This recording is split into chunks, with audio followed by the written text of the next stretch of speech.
अस्सलाम वालेकुम dear students, उम्मीद है आप सब खैरियत से होंगे। और जितने भी नए स्टूडेंट्स चैनल पे आए हैं वो सबसे पहले इसको सब्सक्राइब कर लें। आज हमने लेक्चर नंबर 4 को डिस्कस करना है। लेक्चर नंबर 4 में जो हम टॉपिक है जिसको हम डिस्कस करने लगे हैं वो बोर्ड के हवाले से इंतहाई इम्पोर्टेंट है। Bohr atomic model, Bohr atomic theory जो हमने डिस्कस करनी है आज, ये बोर्ड के हवाले से मेरे बच्चों बहुत ज़्यादा इम्पोर्टेंट है। Keeping in view the defects in Rutherford atomic model, Niels Bohr presented an other model of atom in 1913। मतलब ये है कि जो रदरफोर्ड के डिफेक्ट्स थे कि उसकी क्लासिकल थ्योरी बेस्ड करके दी थी, और वो ये कहता था कि यहाँ क्या है, कंटिन्यूस स्पेक्ट्रम जो है अब्जॉर्व होना चाहिए, वो नहीं हुआ, लाइन हुआ, कंटिन्यूस इलेक्ट्रॉन एनर्जी खारिज करता है। खैर उसको इसने माइंड में रखा और 1913 में इसने एक और मॉडल दे दिया, एक और थ्योरी पेश कर दी। The quantum theory of Max Planck was used as foundation of this model.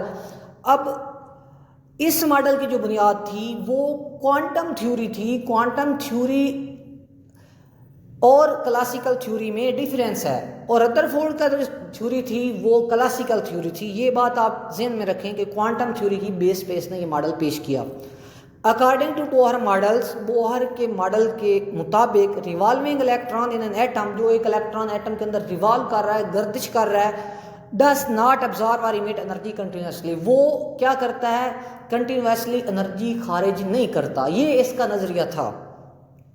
According to Bohr's atomic model, revolving electron in atom does not absorb or emit, ना ऑब्जॉर्व करता है ना इमिट करता है continuous energy. The energy of revolving electron is quantised, उसकी जो energy है revolving electron की वो फिक्स्ड है। As it revolve only in orbit, अगर वो क्या है अपने ही ऑर्बिट में क्या कर रहा है, रिवॉल्व कर रहा है ऑफ फिक्स एनर्जी। ये ऑर्बिट जो है इनको हम फिक्स एनर्जी या एनर्जी लेवल भी कहते हैं। ऑर्बिट्स को एनर्जी लेवल भी कहा जाता है बाय हिम। अपने ही ऑर्बिट में रह के जो इलेक्ट्रॉन रिवॉल्व करता है उस टाइम वो एनर्जी खारिज ना करता है और ना ऑब्जॉर्व करता है। ये नीचे एक मॉडल आप देख लें, पिक्चर है, इसमें एनर्जी रिलीज बताई गई है, कब कर रहा है एक इलेक्ट्रॉन और ऑब्जॉर्व कब कर रहा है। जब वो छोटे से बड़े की तरफ ऑर्बिट की तरफ जाता है तो एनर्जी ऑब्जॉर्व करता है, और जब बड़े से छोटे की तरफ ऑर्बिट की तरफ मूव करता है, जंप करता है, तो वो एनर्जी रिलीज करता है। ये बात आपके माइंड में होनी चाहिए। The Bohr atomic model was based upon the following postulates. ये चंद एक पोस्टुलेट्स हैं जिस पे हमारी बोहर एटॉमिक जो मॉडल है वो उसकी बुनियाद है। तो वन बाय वन ये रिजल्ट्स हैं, पोस्टुलेट्स ऑफ बोहर एटॉमिक्स हैं, experiment of Bohr atomic model है। जो भी आए तो आपने ये पॉइंट लिखने हैं। नंबर 1 है the hydrogen atom consist of चीनी न्यूक्लियस। इंतहाई छोटा है, सबसे छोटा है, लाइट है, तो उसका क्या है, छोटा सा न्यूक्लियस है। And electron are revolving in one of circular orbit radius or around the nucleus. तो वो ये कह रहा है कि एटम जो है, हाइड्रोजन एटम है, बेहद छोटा सा, उसमें न्यूक्लियस होता है और उसके गिर्द क्या है, इलेक्ट्रॉन एक और रेडियस किसी खास वक्फे पे क्या है, रेडियस पे क्या है, वो रिवॉल्व करते हैं उसके गिर्द न्यूक्लियस के। नंबर 2 है each orbit has fixed energy. Her orbit की जो एनर्जी है वो फिक्स्ड है। दैट इज क्वांटाइज्ड, जिसको हम क्या कहते हैं, क्वांटाइज्ड है, ये फिक्स्ड है। Each orbit has fixed energy, that is quantized. ये हमारे पास सेकंड पॉइंट है।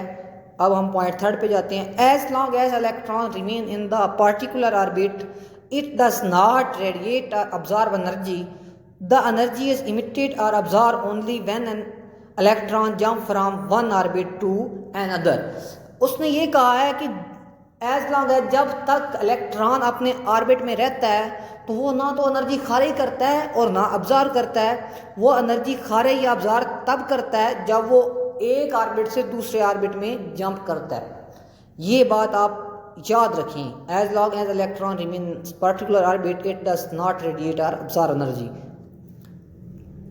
नेक्स्ट देखिए नंबर 4 हमारे पास है when an electron jump from lower orbit to higher orbit, जब वो लोअर से हायर की तरफ जाएगा इट अब्जॉर्व एनर्जी, तो वो एनर्जी को ऑब्जॉर्व करेगा। And when it jump from higher orbit to lower orbit it radiate energy, तो क्या करेगा वो रेडिएट करेगा। ये शक्ल में जो तस्वीर बनाई गई है मैंने दिखाई है उसमें ये वाज़ेह है। This change in energy delta ई, और इस चेंज को हम क्या कहते हैं, डेल्टा ई कहते हैं। आप फिर देखें when an electron jump from lower orbit to higher it absorb energy and when it jump from higher to lower it radiate energy. Delta E यहाँ साइन मैंने नहीं लिखा, ये बुक से देख लें, ये साइन यहाँ टाइप नहीं हो रहा था। Delta E is equal to E2 minus E1 is equal to HV। अब यहाँ H क्या है, V क्या है, E तो एनर्जी है, हमें पता चल गया कि कोई ना कोई एनर्जी है, चेंज इन एनर्जी है डेल्टा ई, ठीक है। H जो है H is a pliers constant, ये MCQs यहाँ बताएगा हमें, and it's value is 6.63 multiply 10 की माइनस 34 जूल सेकंड। ये इसकी वैल्यू है H की, ये भी आपने याद करनी है। And V is the frequency of light. तो ये आई थिंक ये मसावात, ये जो इक्वेशन है ये आपको क्लियर हो गई होगी कि H यहाँ क्या किसको रिप्रेजेंट कर रहा है और V क्या चीज़ है। नंबर 5 हमारे पास है according to Bohr atomic model electron can revolve only in orbit of fixed angular momentum MVR given as MVR is equal to NH over 2 पाई। यहाँ पाई भी की मिस्टेक है, पाई आप सही तरीके से लिखेंगे, यहाँ टाइप करने में इशू होता है कभी कभी किसी वर्ड्स में। तो आप याद रखें कि बोहर के मॉडल के मुताबिक जो इलेक्ट्रॉन रिवॉल्व कर रहा है तो वो उसका एक ख़ास फिक्स क्या है, एंगुलर मोमेंटम है। ये एंगुलर मोमेंटम आप फाइंड आउट भी कर सकते हैं। नेक्स्ट क्वेश्चन हमारे पास है, ये वहाँ पोस्टुलेट एंड हो गया। नेक्स्ट और क्वेश्चन है what is meant by quantum. इंतहाई इंपॉर्टेंट शॉर्ट क्वेश्चन है, ये बोर्ड में बहुत बार आ चुका है, इसको काइंडली अच्छे से आपने लर्न करना है। Quantum mean fix energy. हम जानते हैं कि क्वांटम का मतलब फिक्स एनर्जी होता है। It is smallest amount of energy, ये बहुत ही थोड़ी सी एनर्जी होती है।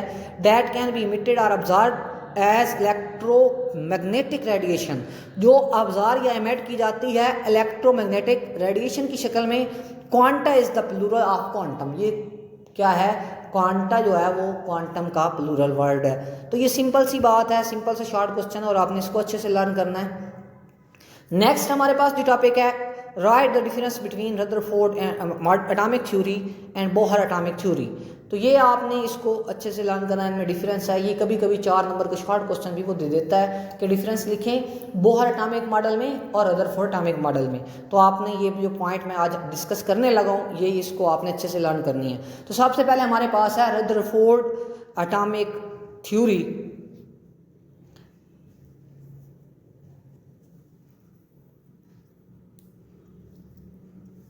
नंबर 1 इट्स वाज बेस्ड, मतलब Rutherford atomic theory based upon classical theory. ये किस पे डिपेंड करती है, क्लासिकल पे। सिंपल सा पॉइंट है, ये मैं पहले भी डिस्कस कर चुका हूँ कि रदरफोर्ड क्या था, उसका जो मॉडल था वो क्लासिकल थ्योरी की बुनियाद पे बनाया गया था। लेकिन बोहर ऐसा नहीं था, वो हम बोहर का भी आगे नेक्स्ट क्या है इसमें डिस्कस करेंगे। ये था हमारे पास पहला। और अब दूसरा जो पॉइंट है वो है electron revolve around the nucleus. हाँ, ये इसका ये पॉइंट था कि इलेक्ट्रॉन जो हैं वो न्यूक्लियस के गिर्द गर्दिश करते हैं। सही है, ये बहुत अच्छी चीज़ उस टाइम में पता चली कि इलेक्ट्रॉन जो होते हैं वो न्यूक्लियस के अंदर नहीं होते बल्कि उसके बाहर क्या है, एक ख़ास क्या है गर्दिश करते हैं। यहाँ रेडियस का कंसेप्ट खैर इसने नहीं दिया था। नेक्स्ट नंबर 3 हमारे पास है no idea about orbit was introduce. वही मैं कह रहा हूँ कि यहाँ इसने क्या है कंसेप्ट नहीं दिया आर का कि किस वक्फे पे एक ऑर्बिट मौजूद है। तो इसका ये इसने कोई आइडिया नहीं है ऑर्बिट के हवाले से। No idea about orbit was introduce, इसने कोई ऑर्बिट के हवाले से कोई नज़रिया हमें पेश नहीं किया। नेक्स्ट है number 4 atom should produce continuous spectrum.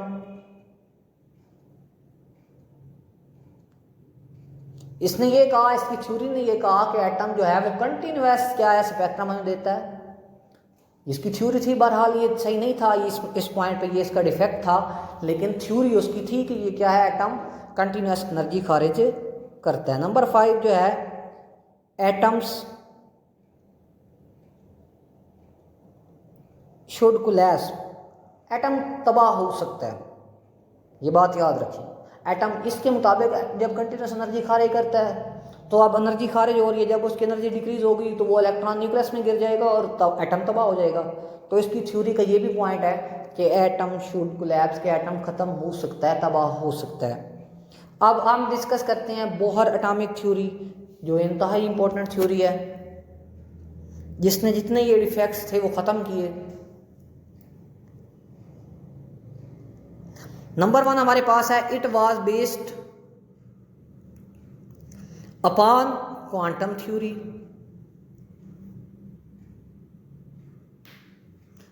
It was based upon on quantum theory. ये किस पे डिपेंड करता है, किस पे करता है, ये बेस्ड करता है क्वांटम थ्योरी पे। ये हमारा पहला पॉइंट है। सेम उस तरह का उसको पीछे वाले को साथ ही आपने एक्सपेरिमेंट, एक लाइन जो डिफरेंस होता है, एक लाइन लगाई जाती है, एक साइड पे आप रदरफोर्ड लिखेंगे, एक साइड पे बोहर लिखेंगे। तो यहाँ ऐसा सच मैंने नहीं फॉर्मेट बनाया, आपने फॉलो करना है। Electron revolve around the nucleus in orbits of fixed energy. के इलेक्ट्रॉन क्या करते हैं, न्यूक्लियस के गिर्द एक फिक्स्ड, एक खास ऑर्बिट में क्या गर्दी करते हैं, जो कि रदरफोर्ड ने इसका कोई हमें आइडिया नहीं दिया था। नंबर 3 हमारे पास है, orbits have had angular momentum.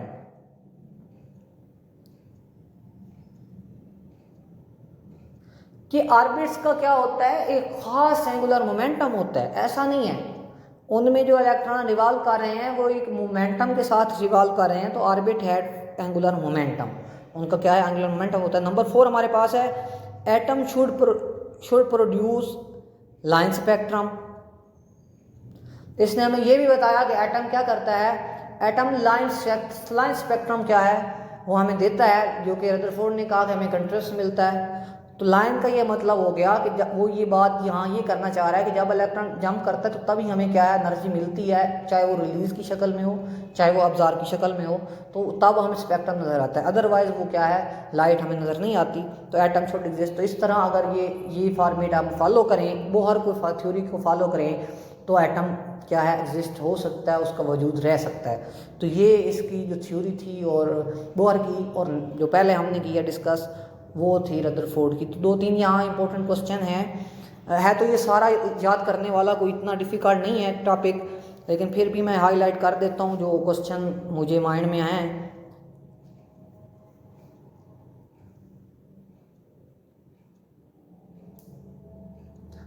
Question number 1 हमारे पास है, what is meant by quantum. इंतहाई मैंने बताया आपको कि बोर्ड के हवाले से शार्ट क्वेश्चन इंपॉर्टेंट है। What is meant by quantum, quantum से क्या मुराद है। क्वांटम इन फिक्स एनर्जी, ठीक है, ये जो हमने डिस्कस किया था वही बात है। सेकंड हमारे पास है, difference between Rutherford and Bohr atomic theory. के बोहर और रदरफोर्ड के एटॉमिक थ्योरी में क्या डिफरेंस, ये भी हमने डिस्कस किया। ये लॉन्ग भी आ सकता है और शॉर्ट भी आ सकता है, 2-3 पॉइंट वो पूछ लें। तो ये था आज का हमारा टॉपिक और ये क्वेश्चन जो हमने डिस्कस कर लिए। Thank you so much for watching this lecture. If you have any question about this lecture you can ask in comment section, and kindly share, subscribe and likes and comments toward my channel and my lecture. Thank you so much. Allah Hafiz.